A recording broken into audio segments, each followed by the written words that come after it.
புரட்டாசி மாசம் அதனால விரதம். புரட்டாசியா? புரட்டாசி வந்தாலே எனக்கு கடுப்பு ஏறுமே.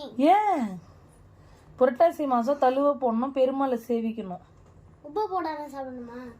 இல்ல கவுச்ச சாப்பிடக்கூடாது. பிரியாணி கிரியாணி. ஐயோ எனக்கு கவுச்ச சாப்பிடாம இருக்க முடியாது. ஏன்? சண்டே நான் சாப்பிடுவேனே. ஏன் உனக்கு சண்டேனா கவுச்ச அவசியம் வேணுமா?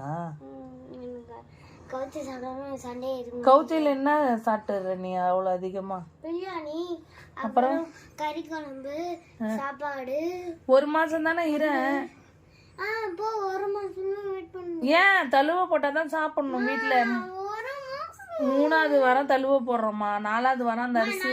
சண்டே எல்லாம் பிரியாணி சாப்பிடாவே இருக்கவே முடியாது. அது உங்க அப்பா சொல்லின்னு இருக்காரு, அதுதான். ஆனா ஒரு மாசம் சாமி கும்பிடணும்.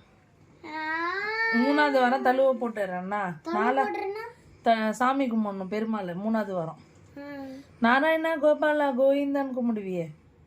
பக்கத்து வீட்டுல எல்லாம் போய் அரிசி அப்படி கும்பிடணும் 3வது வாரம். அந்த அரிசி எடுத்துமே 4வது வாரம் வந்து பொங்கல் வச்ச உடனே 5வது வாரம் கவுச்ச சாப்பிடலாம். அதான் நான்வெஜ் சாப்பிடலாம். 1 மந்த் சாப்பிடாம இருக்கணும். ஓகேவா?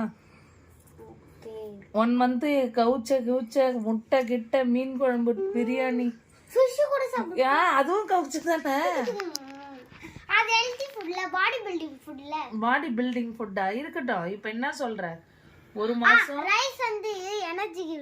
சரி, ஒரு மாசம் வந்து என் கூட சேர்ந்து விரதம் இருக்க போறியா இல்ல இவர் கூட சேர்ந்து அமக்கலம் பண்ண போறியா?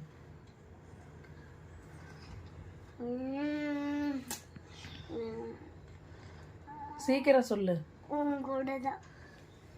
அப்ப அப்பா சாப்பிடும்போது சாப்பிடக்கூடாது, சரியா? அப்பா சாப்பிடுறேன். என்ன சாப்பிடுறன்ற? ஏன் அப்பா பார்க்க போற? பொண்ணுனா என் கூட தான் இருக்கணும், புரியுதா? விரதம் என்ன ஒரு மாசம். சின்ன பசங்க கிடையாது, நீ பெரிய பொண்ணு ஆயிட்ட. 7 வயசு ஆகுது.